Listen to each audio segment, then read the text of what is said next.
दोस्तों कैसे हो आप लोग। आशा करता हूँ बहुत अच्छे होंगे। मैं आपका दोस्त निखिल लेकर आ गया हूँ आपके लिए बहुत ही अच्छे से, बहुत ही सटीकता से और प्रीवियस ईयर क्वेश्चन देखकर very very important question. Environmental studies, environmental action, disaster management, मतलब ऑल ब्रांचों में जो एनवायरमेंटल से रिलेटेड सब्जेक्ट है उसमें पूछे जाने वाले क्वेश्चन। बस थोड़ा सा पैटर्न चेंज होगा और क्वेश्चन सेम ही होंगे और सिलेबस का नाम, मतलब सब्जेक्ट का नाम चेंज होगा, लेकिन सब्जेक्ट यही है। तो दोस्तों इसमें जो मैंने क्वेश्चन डिस्कस किए हैं वो वेरी वेरी इंपॉर्टेंट हैं और एग्ज़ाम में आपको 20 नंबर पक्के दिला कर जाएंगी, ये मेरी गारंटी है। तो दोस्तों आगे आपसे बस यही कहना, अगर मेरे चैनल पर नए हो तो सब्सक्राइब करिए मेरा चैनल डिप्लोमा अड्डा, एंड अगर वीडियो अच्छी लगे तो लाइक करिए। Let's go.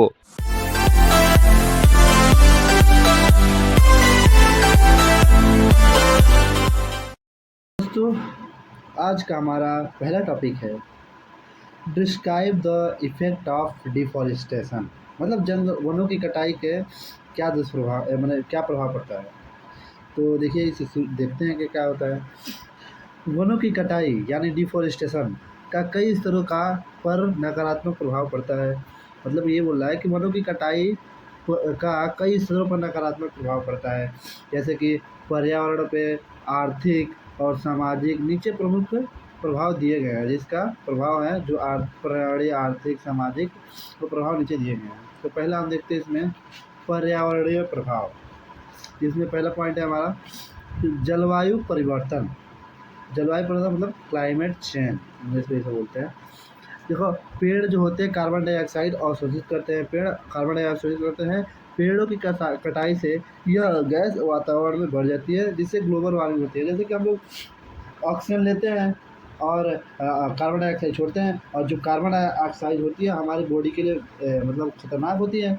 तो मतलब देखिए कि मतलब अगर हम लोग कार्बन डाइऑक्साइड छोड़ेंगे तो ये पेड़ जो है उसे अवशोषित करते हैं। जब पेड़ रहेंगे नहीं तो अवशोषित कैसे करेंगे। इसलिए पेड़ कार्बन डाइऑक्साइड अवशोषित करते हैं। पेड़ों की कटाई गैस वातावरण में बढ़ जाती है, CO2 वातावरण में बढ़ जाता है, जिससे ग्लोबल वार्मिंग हो सकती है और इंसानों को खतरा भी हो सकता है इससे ग्लोबल वार्मिंग आएगी तो।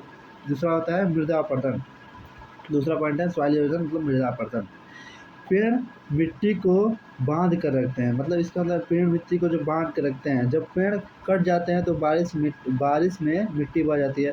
पेड़ों कटाई से जब पेड़ जब कट जाते हैं, जो नीचे उसकी जड़ें जो होती है पूरी मिट्टी को बांध के रखती है। और जब हम इन्हें काट देंगे तो जो काट देंगे तो बारिश में जो होते हैं जब बंधे नहीं रहेंगे तो आराम से जब बारिश आएगी अगर खूब धार की तो मिट्टी सब जा जाएगी, जिससे मृदा का अपरदन हो जाएगा और कुछ भी फसल हमारी सही से होगी नहीं। इसमें देखिए तीसरा पॉइंट जल चक्र में बाधा।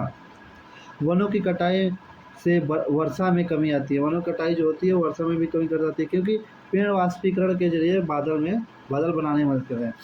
हाँ, ये बात तो सही है कि वनों की कटाई जब हम करेंगे तो वर्षा में कमी आएगी, क्योंकि वाष्पीकरण के जरिए बादल बनाएंगे तभी तो होगा हम लोग का वर्षा।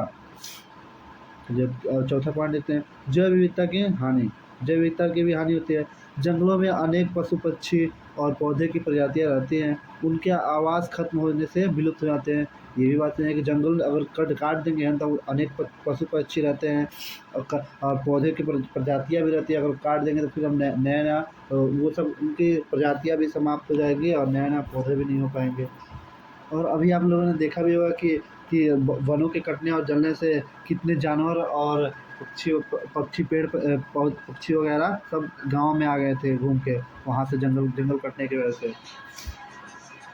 अब इसमें दूसरा टॉपिक क्या देखिए, दूसरा टॉपिक ये है आर्थिक प्रभाव। मतलब पेड़ों के कटने से आर्थिक पे क्या प्रभाव पड़ेगा हम लोग के। पहले देखिए कृषि कृषि इसमें पहला टॉपिक है कृषि पर असर। कृषि पर क्या असर पड़ेगा। जलवायु परिवर्तन और मिट्टी की गुणवत्ता गिरने से उत्पादकता घटती है। मतलब यही है कि अगर पेड़ काटेंगे तो जलवायु परिवर्तन भी होगी, और जलवायु परिवर्तन होगी और मिट्टी की गुणवत्ता, जब जब मृदा अपरदन होगी तो मिट्टी की गुणवत्ता भी घट जाएगी। इससे कृषि उत्पादकता घटती है तो कोई भी फसल हमारी बोएंगे तो सही से हो नहीं पाएगी। जब मृदा अपरदन हो जाएगा, मिट्टी में कोई खनिज रहेंगे नहीं, मिनरल्स वगैरह, तो कैसे अनाज कैसे होंगे। इसलिए ये बता रहा है कि मतलब कृषि पर असर पड़ेगा इसमें। और दूसरा देखते हैं, प्राकृतिक संसाधनों की कमी भी वजह, जैसे कि देखिए हम लोग आम आम दिनों में जब यूज करते हैं कुर्सी, पलंग, बेड वगैरह, मतलब आदि सब अलमारी वगैरह बनती हैं, लकड़ी जितने भी सामान बनते हैं सब जंगलों से लकड़ी, औषधीय पौधे आदि मिलते हैं, कटाई से इनका भंडार खत्म होता है। तो सब सही सही बात है कि अगर हम जंगल ही काट देंगे तो जो हमारे डेली यूज के लकड़ी के सामान है, लकड़ी का सामान है, और औषधि भी बना मतलब दवाई भी बनाने के लिए, बहुत सारी औषधियाँ बनाने के लिए पेड़ों की ज़रूरत पड़ती है। पेड़ों को छाल से बनाए जाते हैं, कुछ पत्ते से बनाए जाते हैं, कुछ कुछ उनके अंदर से केमिकल निकाल के दवाएँ आदि बनते हैं। तो इनका अगर इनको हम काट देंगे तो इनका भंडार खत्म हो जाएगा, तो फिर तो बहुत बहुत ही प्रॉब्लम हो जाती है, जैसे कि प्राकृतिक संसाधन में कमी आ जाएगी। फिर तीसरा देखते हैं इसमें कि सामाजिक प्रभाव, समाज पे क्या प्रभाव पड़ेगा। आदिवासी समुदाय पर असर, जो आदिवासी समुदाय जो होते हैं जंगलों में रहते हैं, उन पे देखिए क्या असर पड़ेगा। कई आदिवासी जंगलों पर निर्भर रहते हैं, उनकी आजीविका और जीवन शैली पर बुरा असर पड़ेगा। ये बात तो सही है कि अगर हम पेड़ काट देंगे, जो बेचारे जंगल में ही रहते हैं आदिवासी लोग, और उन पे तो बहुत बुरा असर पड़ेगा, क्योंकि वहीं उनका घर है और वहीं उनकी जीने का पूरा पूरा समझिए कि हर एक चीज़ वही है उनके लिए, जंगल ही। और वही हम काट देंगे तो भाई उनके लिए तो कैसे बहुत बुरा हाल हो जाएगा उनका, कैसे कैसे रहेंगे, हर चीज़ का उनका ये हो जाएगा परेशानी। और तीसरा पॉइंट है इसमें, दूसरा पॉइंट, जल संकट, वर्षा में कमी और जल स्रोतों के सूखने से जल संकट उत्पन्न हो सकता है। तो यही है कि अगर पेड़ काटेंगे तो बादल बनेंगे नहीं, पेड़ पेड़ नहीं रहेंगे तो कम कम बनेंगे, तो वर्षा भी कमी हो जाएगी, जिससे हमारे समुद्र के वगैरह, धरती के नीचे पानी वगैरह भी कम हो जाएंगे, और पानी जल संकट की उत्पन्न भी हो सकता है। और इसमें दूसरा इम्पोर्टेंट क्वेश्चन है, discuss causes and effect of green house effect, मतलब ग्रीन हाउस इफेक्ट के कारण और उसके प्रभाव क्या है बताइए। पहले ये जानते हैं कि ग्रीन हाउस प्रभाव होता क्या है, तभी तो हम कुछ करेंगे। ग्रीन हाउस प्रभाव क्या होता है। ग्रीन हाउस प्रभाव वह प्रक्रिया है जिसमें पृथ्वी का वातावरण सूर्य की उष्मा को, जैसे जैसे पृथ्वी का वातावरण सूर्य की उष्मा को रोक कर उसे पृथ्वी की सतह के पास बनाए रखता है। मतलब इसका मतलब ये होगा, जो ग्रीन हाउस प्रभाव वह प्रक्रिया है जिसमें पृथ्वी का वातावरण सूर्य की उष्मा को, मतलब पृथ्वी का जो वातावरण है वो सूर्य की उष्मा को रोक कर उसे पृथ्वी की सतह के पास, मतलब पृथ्वी की सतह के पास बनाए रखता है, जिससे पृथ्वी गर्म रहती है। सही बात है, गर्म तो रहती है, जब जब ज़्यादा तेज धूप होगी तो और तेज नीचे गर्मी होती है। यह प्राकृतिक रूप से होता है, और ये प्राकृतिक रूप से होता भी है। हमेशा हम लोग देखते हैं कि गर्मियों में ज़्यादा गर्मी होती है, ठंडियों में जितना कम मिलेगा उतना ही कम गर्म होता है नीचे। लेकिन मानवीय गतिविधियों से यह कारण असंतुलित हो गया है। अब मानवीय गति हम लोग के कारण ये भी संतुलन भी बिगड़ रहा है अभी। तो देखते हैं कैसे कैसे बिगड़ रहा है, इसका कारण देखते हैं। दूसरा इसमें पॉइंट है, ग्रीन हाउस प्रभाव के मुख्य कारण, क्या कारण हो सकते हैं इसके, मतलब गतिविधियों के कारण, मतलब असंतुलित होने के क्या कारण हो सकते हैं। पहला जो होता है इसमें प्राकृतिक कारण, ये जो है इसमें पहला प्राकृतिक कारण देखिए क्या होते हैं। पहला इसमें है जल वाष्प, मतलब वाटर वेपर, जल वाष्प भी एक कारण हो सकता है इनके लिए। कार्बन डाइऑक्साइड भी एक कारण हो सकता है। मतलब इसका असंतुलन में, ग्रीन हाउस प्रभाव में असंतुलन बनाने के लिए कार्बन डाइऑक्साइड भी कमी भी हो सकता है, मीथेन की कमी से हो सकता है, नाइट्रस ऑक्साइड भी नहीं हो तो हो सकता है। ये गैसें सूर्य की किरणों को अंदर आने देती है, लेकिन पृथ्वी को से निकलने वाली ऊष्मा को रोक लेती है। अब बताइए कि जो किरणें हैं वो प्रकाश को तो अंदर आने देंगे, लेकिन पृथ्वी से निकलने वाली ऊष्मा को रोक देंगी, तो कहाँ से वो क्या बोलते हैं, पृथ्वी उसे अवशोषित करेगी। जैसे कि उसमें ऊष्मा को रोक कर उसे पृथ्वी की सतह पर बनाए रखेगी, तो जब ये गैस उनको अंदर आने दे रही है, तो फिर लेकिन पृथ्वी के निकलने की ऊष्मा को, जब ऊष्मा को रोक देगी तो कहाँ से हो पाएगा ग्रीन हाउस इफेक्ट। मानवीय कारण देखिए क्या होता है, जंगलों की कटाई, मेन कारण यही है कि जंगलों की कटाई होता है, डिफोरेस्टेशन। पेड़ों की कमी से CO2 का अवशोषण घटता है। जब CO2 का अवशोषण ही नहीं होगा तो फिर वो लोग तो सूर्य किरणों को अंदर आने ही देंगे पृथ्वी पे। तब तक देखिए लिखा भी है, लेकिन पृथ्वी से निकलने वाली ऊष्मा को रोक देते हैं, जब वो अंदर आने देंगी तो रोक ही देगा ऊष्मा को। वैसे दूसरा देखिए, दूसरा पॉइंट, वाहनों से निकलने वाला धुआं, पेट्रोल डीजल जलने से CO2 और कार्बन डाइऑक्साइड और नाइट्रस ऑक्साइड बढ़ती है। ये बात सही है कि हम लोग चलाते हैं गाड़ी वाड़ी हमेशा चल ही रहा है, जिससे कार्बन डाइऑक्साइड बढ़ता है और नाइट्रस ऑक्साइड बढ़ती है, जिससे हमारे ग्रीन हाउस प्रभाव पे इफेक्ट पड़ता है। यही सब कारण हो सकते हैं। और उसमें देखिए उद्योगों से उत्सर्जन, फैक्ट्रियों से हानिकारक गैसें निकलती है, फैक्ट्रियों से जो हानिकारक गैसें निकलती है वो भी कारण हो सकता है हमारे ग्रीन हाउस इफेक्ट पे। अब कृषि में रासायनिक खादों का उपयोग, कृषि में ज़्यादा हम लोग रासायनिक खादों का उपयोग करते हैं, उससे मीथेन और नाइट्रस ऑक्साइड उत्सर्जित होती है। उस खादों से नाइट्रस ऑक्साइड और मीथेन गैस उत्सर्जित होती है। तो बस ये नहीं कि हम लोग यूज नहीं करेंगे, ये है कि मतलब यूज करें लेकिन कम मात्रा में करें, उस हिसाब से करें जितना हमारी खेती का उपयोग हो। अब देखिए इसमें प्लास्टिक और कचरा जलाने से भी होता है। ये बहुत बड़ा कारण है कि अगर प्लास्टिक और कचरा जलाएँगे तो वायुमंडल को एकदम बेकार करेगा, जिससे हमारा ग्रीन हाउस इफेक्ट भी ये भी कारण होता है, ग्रीन हाउस इफेक्ट पे न होने के कारण हो सकता है। ग्रीन हाउस प्रभाव के दुष्प्रभाव देखिए क्या होते हैं। दुष्प्रभाव, ग्लोबल वार्मिंग, पृथ्वी का औसत तापमान बढ़ रहा है, जिससे ग्लोबल वार्मिंग होगी। ग्लेशियर पिघलना, ध्रुवों की बर्फ से तेजी पिघल रही है, ध्रुवों की बर्फ तेजी से पिघल रही है, जिससे समुद्र स्तर बढ़ रहा है। अब बर्फ पिघलेगी तो पानी बन के पिघलेगी भाई, जिससे समुद्र स्तर बढ़ जाएगा, ग्लेशियर से पिघलेगी तो। जलवायु परिवर्तन, क्लाइमेट चेंज, बारिश का चक्र बिगड़ गया है, कहीं सूखा तो कहीं बाढ़। ये बात तो सही है कि कहीं कहीं बारिश बहुत हो रही है, कहीं साफे नहीं हो रही है। ये सब ग्रीन हाउस इफेक्ट के दुष्प्रभाव है।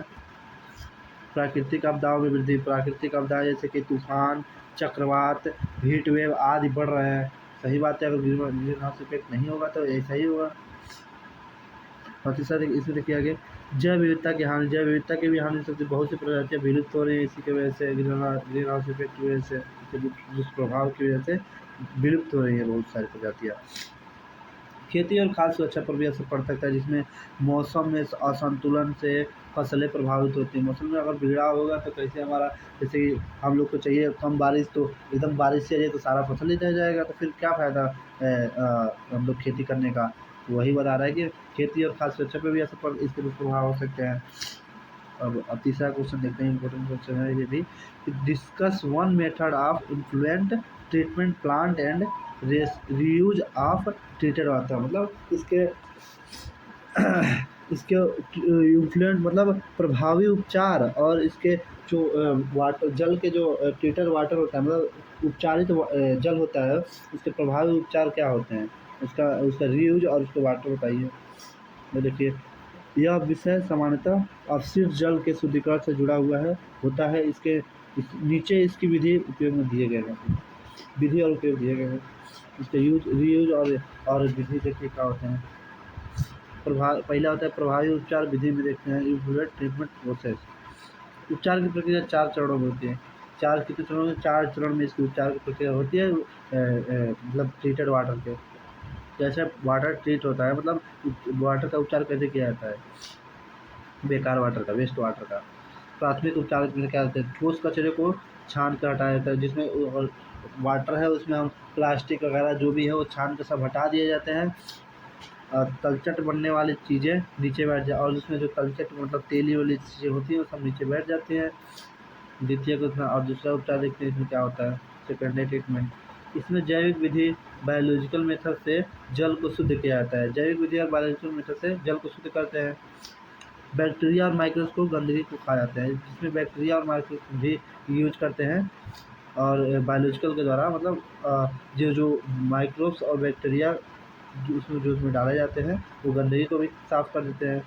तृतीय उपचार देखिए क्या होता है, रसायनों और फिल्टर का उपयोग करके सूक्ष्म प्रदर्शकों को हटाया जाता है।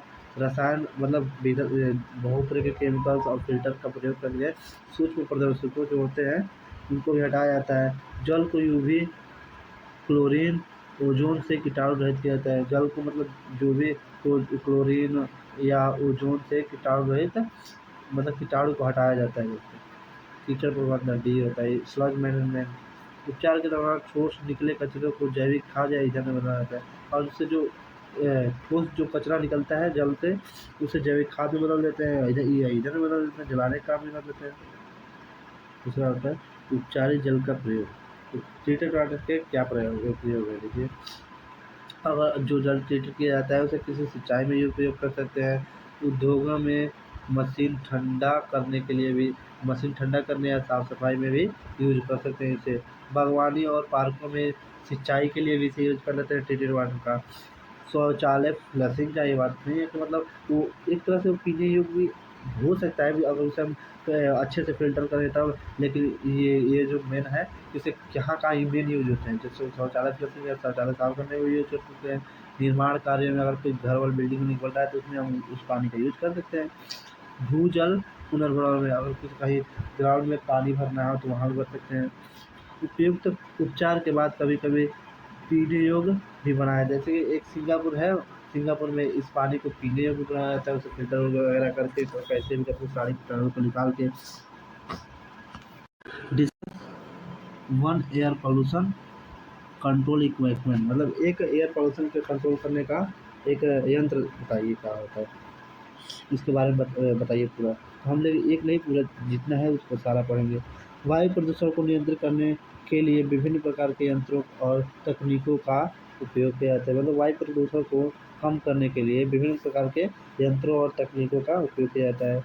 ये उपकरण औद्योगिक इकाइयों, बिजली संयंत्रों, वाहनों आदि से निकलने वाले हानिकारक गैसों और कणों को रोकते या शुद्ध करते हैं।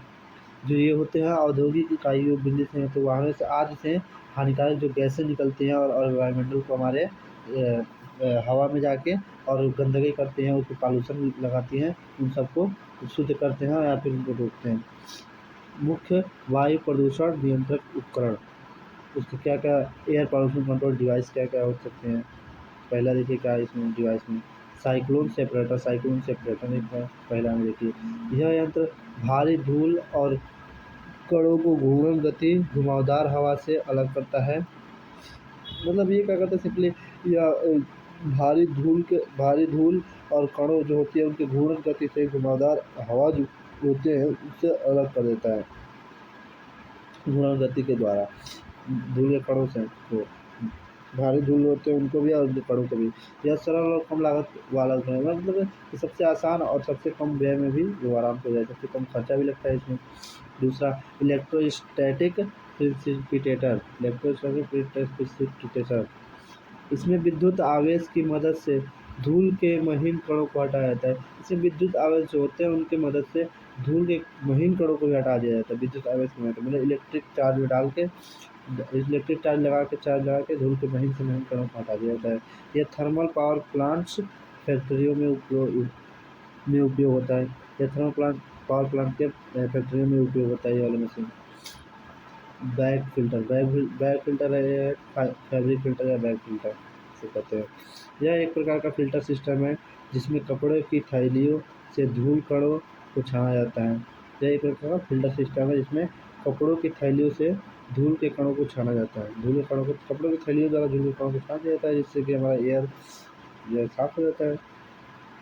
यह सूक्ष्म कणों को हटाने में सक्षम है यह अधिक छोटे-छोटे कणों को हटाने में सक्षम होता है, आराम से निकाल देगा।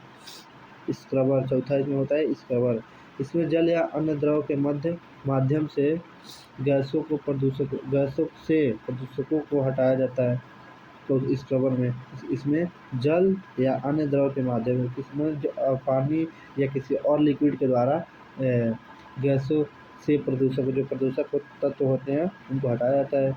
यह सल्फर डाइऑक्साइड और अम्लीय गैसों को नियंत्रित करने के लिए उपयोग होता है। सल्फर डाइऑक्साइड और जो अम्लीय गैस होते हैं उनको नियंत्रित करने के लिए उपयोग किया जाता है ये वाला स्क्रबर जो होता है वेट स्क्रबर। कैटालिटिक कन्वर्टर पाँचवा डिवाइस है कैटालिटिक कन्वर्टर।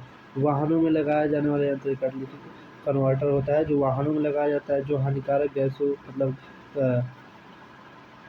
हानिकारक गैसों CO और NOx को कम कम हानिकारक गैसों में बदल देता है। जो ये जो गैस हैं इनको कम से कम हानिकारक गैसों में बदल देता है। दूसरा देखिए इसमें इसका क्या पता है यह पेट्रोल और डीजल वाहनों में अनिवार्य किया गया है। यह पेट्रोल और डीजल वाहन दोनों में लगाया जाता है ये वाला कैटालिटिक कन्वर्टर। तो छवा है जो चारकोल फिल्टर, छवा डिवाइस है चारकोल फिल्टर। यह गंध और वाष्पशील कार्बनिक यौगिकों को कार्बनिक यौगिकों को अवशोषित करता है। गंध जो होता है और वाष्पशील कार्बनिक यौगिकों को अवशोषित कर लेता है, जिससे हमारा एयर फ्रेश हो जाता है। इसका उपयोग लैब्स, रसोई और कुछ औद्योगिक प्रक्रियाओं में, इसका उपयोग जो होता है लैब में भी हो सकता है, रसोई में भी हो सकता है और औद्योगिक प्रक्रियाओं में भी होता है। और इसमें पाँचवा इंपॉर्टेंट क्वेश्चन की सीरीज में पाँचवा है, discuss about environmental protection act 1986। इसके बारे में जानते हैं कि ये भी एक महत्वपूर्ण क्वेश्चन बन सकता है हमारे इन्वायरमेंटल एजुकेशन में। इसका परिचय देखते हैं, इंट्रोडक्शन करते हैं इसका। पर्यावरण संरक्षण अधिनियम 1986 भारत सरकार द्वारा बनाया गया एक महत्वपूर्ण कानून है, जिसका उद्देश्य पर्यावरण की रक्षा और सुधार करना है। यह भारत सरकार द्वारा बनाया गया है, एक महत्वपूर्ण कानून है। भारत सरकार द्वारा ये कब लागू हुआ था? पर्यावरण संरक्षण अधिनियम 1986 में भारत सरकार ने एक ये कानून बनाया था, जिसका उद्देश्य पर्यावरण की रक्षा और सुधार करना। इसका उद्देश्य मेन यह है कि पर्यावरण की रक्षा और सुधार करना है। यह अधिनियम भोपाल गैस त्रासदी 1984 भोपाल त्रासदी के बाद पारित किया गया था, मतलब 1984 के बाद पारित किया गया था। 19 नवंबर 1986 को लागू भी हो गया ये अधिनियम। इसके मुख्य उद्देश्य क्या क्या थे ये अधिनियम? पहला जो था वो पर्यावरण की रक्षा और सुधार करना। पहला इसमें ये उद्देश्य था कि पर्यावरण की रक्षा करें और सुधार करें पर्यावरण में। दूसरा, वायु, जल और भूमि प्रदूषण को नियंत्रित करें। जो वायु होते हैं और जल होते हैं और भूमि को नियंत्रित करें, भूमि प्रदूषण को नियंत्रित करें, कंट्रोल करें। तीसरा, मानव, पशु और पौधों के स्वास्थ्य की सुरक्षा करें, कि मानव, पशु और पौधों के सबके स्वास्थ्य की सुरक्षा करें, इस अधिनियम में भी था। चौथा, केंद्र सरकार को पर्यावरण की सुरक्षा से जुड़े नियम और मानक बनाने का अधिकार देना। यह कानून यह देता है कि मतलब केंद्र सरकार जो होते हैं वो पर्यावरण की सुरक्षा से जुड़े नियम और मानक बनाने का अधिकार दे सकता है, कोई भी अधिकार बना सकता है नियम। प्रमुख प्रावधान इसमें क्या क्या प्रावधान रखे गए हैं? केंद्र सरकार को यह अधिकार है कि यह अधिकार है, देखिए कौन कौन सा अधिकार है।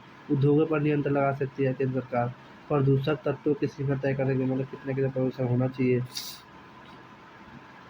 उत्सर्जन और अपशिष्ट निपटान पर नियम बना भी सकती है। अब उत्सर्जन होता है, उससे अपशिष्ट निपटान जो होता है, मतलब उसका डिस्पोजल होता है, वो कैसे, उस पर नियम भी बना सकते हैं, कैसे कैसे करते हैं। निरीक्षण, उसका इंस्पेक्शन, जब्ती, सीजर और सजा का प्रावधान, मतलब उसका कुछ भी करेंगे तो उसका जब्ती भी कर सकते हैं, उसे सजा भी सुना सकते हैं, सबको प्रावधान दिया गया है। और यदि कोई व्यक्ति अधिनियम का उल्लंघन करता है, मतलब ये मानता नहीं है कि ये कुछ नहीं होता है, तो उसके लिए देखिए क्या क्या सज़ा है। 5 साल की सज़ा हो सकती है उसे, या फिर 1 लाख तक का जुर्माना भर सकता है, या फिर दोनों ही हो सकते हैं, मतलब ये दोनों भी हो सकते हैं, या फिर इनमें से एक होगा। तो समझे, इसका महत्व देख सकते हैं हम। पर्यावरण सुरक्षा अधिनियम का महत्व क्या क्या है, देखते हैं हम लोग पर्यावरण सुरक्षा अधिनियम का महत्व। यह एक समग्र कॉम्प्रिहेंसिव कानून है, समग्र कानून है, जो सभी प्रकार के प्रदूषण को कवर करता है। मतलब किसी भी प्रकार का प्रदूषण हो, या फिर फैक्ट्री वाला हो, या फिर गाँव देहात, या फिर कहीं, या फिर कूड़ा जलाने का, कहीं भी किसी प्रकार का जो प्रदूषण को सबको कवर करता है, हर चीज़ पे। यह अन्य पर्यावरण कानूनों जैसे वायु अधिनियम, जल अधिनियम के पूरक के रूप में भी काम करता है। मतलब हर एक, मतलब वायु में भी अगर कोई प्रदूषण फैला रहा है, जल में प्रदूषण फैला रहा है, सब पे काम करता है, सब पे कानून बना भी सकता है। यह सरकार को पर्यावरण संरक्षण के लिए ठोस कदम उठाने का कानूनी आधार है। यह कानूनत ये है कि अगर कोई पर्यावरण की रक्षा नहीं कर रहा है, उसे बेकार कर रहा है, तो उस पर ठोस कदम सरकार उठा सकती है, कुछ भी। तो बस इतना ही आज के लिए। अब आगे के क्वेश्चन बाद दूसरे वीडियो में हम लोग पढ़ेंगे। तो धन्यवाद। तो आज के वीडियो में इतना ही काफ़ी है, और ये जितने भी क्वेश्चन पढ़ाए गए हैं वेरी वेरी इंपॉर्टेंट क्वेश्चन हैं। और अगर आपको ये वीडियो अच्छी लगी हो तो चैनल को सब्सक्राइब करें और लाइक करें वीडियो को। और अगर हमारी हेल्प करना चाहते हैं तो ज़्यादा से ज़्यादा दोस्तों में शेयर करें, ताकि हमारी हेल्प हो सके। अपने कॉलेज के ग्रुप में शेयर करें, क्योंकि हम लोग हर ब्रांच का धीरे धीरे पढ़ाने वाले हैं। तो मिलते हैं अगले वीडियो में, तब तक के लिए बाय।